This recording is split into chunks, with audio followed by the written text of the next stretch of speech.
योगी मंत्रिमंडल के विस्तार की चर्चा एक बार फिर तेज हो गई है।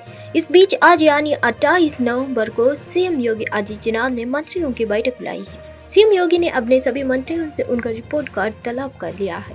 मुख्यमंत्री योगी आदित्यनाथ शाम 4 बजे कैबिनेट मंत्रियों की बैठक लेंगे तो वही शाम 5 बजे राज्य मंत्री और राज्य मंत्रियों को भी बैठक लेंगे। इस दौरान मंत्री अपने अपने विभाग का प्रोजेक्शन देंगे।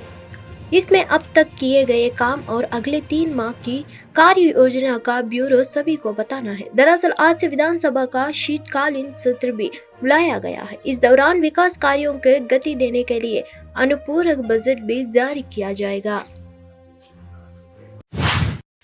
जैसे कि भारत ने 27 नवंबर को कार्तिक पूर्णिमा और देव दीपावली मनाई, थाईलैंड ने भी लोई कातोंग मनाया, जिसे थाईलैंड में नदी पर रोशनी के त्योहार के रूप में जाना जाता है। पूरे नवंबर में 2 महत्वपूर्ण और पारंपरिक त्योहार ये पेंग और लोई क्रातंगो पूरे थाईलैंड में मनाए जाते हैं। एक पानी पर होता है और दूसरा हवा में। ये त्योहार थाईलैंड के सुखमवित में मनाया जा रहा है। थाई लोगों का मानना है कि इस त्योहार की उत्पत्ति जल आत्माओं के सम्मान में एक पुराने ब्राह्मण त्योहार से हुई है। बाद में बुद्ध को सम्मान देने के लिए इसे थाईलैंड में अपनाया गया। लोग झीलों, नदियों और अन्य जल निकायों में फूलों से सजाए गए कार्डबोर्ड पर मोमबत्तियां और अगरबत्तियां रखने के लिए एकत्र हुए और चंद्रमा को आद्य देने के बाद उन्हें पानी में प्रवाहित किया है।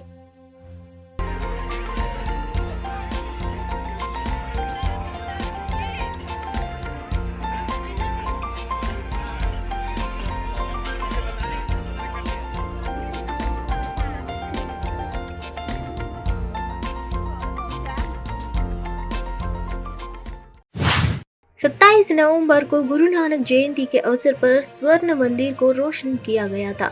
श्री गुरु नानक देव के 556वें प्रकाश पर्व पर गुरुद्वारे में आतिशबाजी का प्रदर्शन भी हुआ था। इस अवसर पर श्रद्धालुओं ने गुरुद्वारा में पूजा अर्चना की और दीपक जलाए हैं।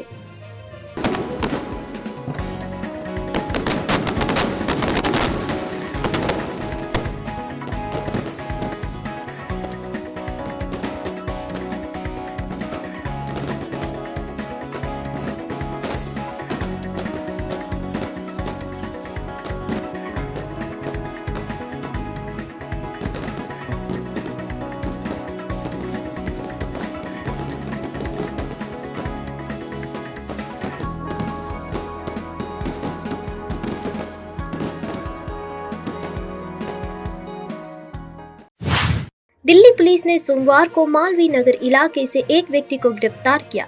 जिस शख्स को थाना पुलिस ने गिरफ्तार किया है उस पर मालवीय नगर से आम आदमी पार्टी के विधायक सोमनाथ भारती का फोन चुराने का आरोप है। पुलिस इस मामले में आगे की कार्रवाई में जुटी है।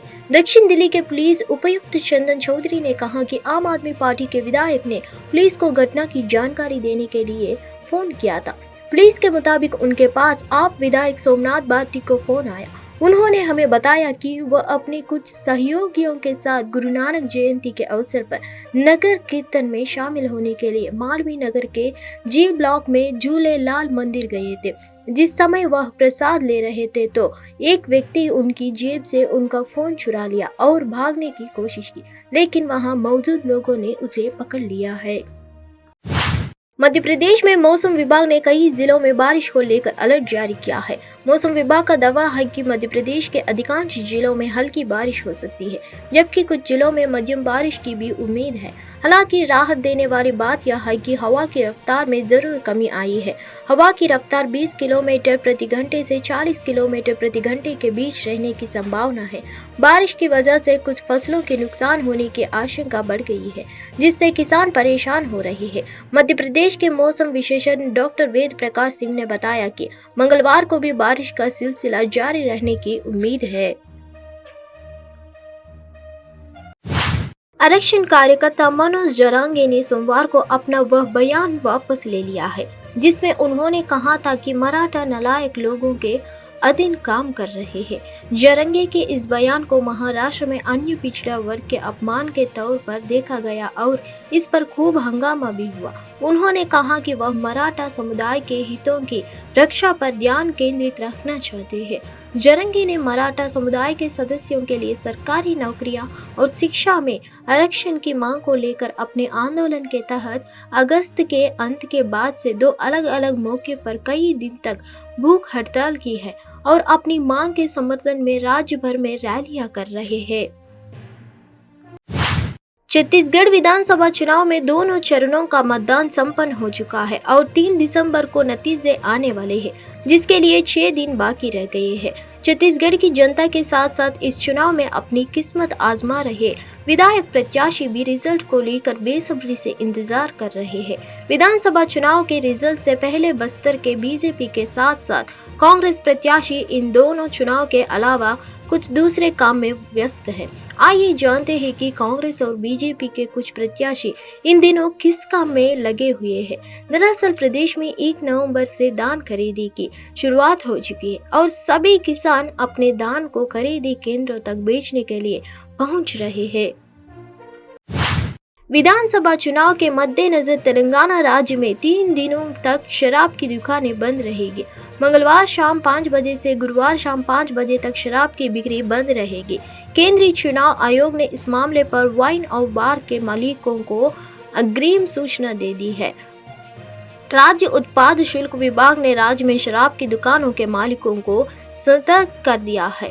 उन्होंने चुनाव को सुचारू रूप से कराने के लिए केंद्रीय चुनाव आयोग द्वारा जारी निर्देशों का पालन नहीं करने पर लाइसेंस रद्द करने के साथ साथ सख्त कार्रवाई करने की चेतावनी दी है।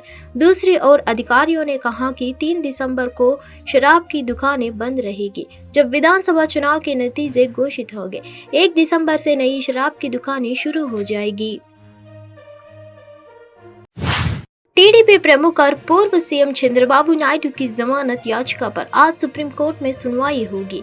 एपी कौशल विकास मामले में आंध्र प्रदेश हाईकोर्ट ने चंद्रबाबू नायडू को पहले अंतरिम जमानत और फिर नियमित जमानत दे दी है। सुप्रीम कोर्ट ने सबूत पेश करने के बावजूद उनकी दलील पर विचार नहीं किया।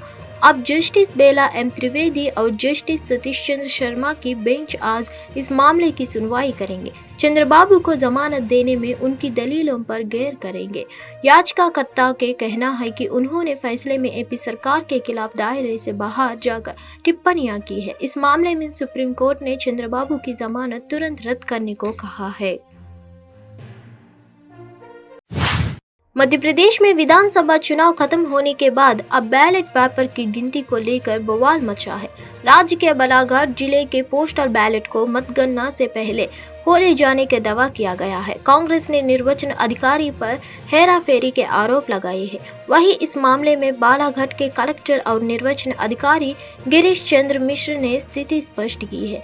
बालाघाट के स्थानीय कांग्रेस नेता ने कहा कि इस मामले में पहले कंफ्यूजन बना हुआ था, जो अब दूर हो गया है।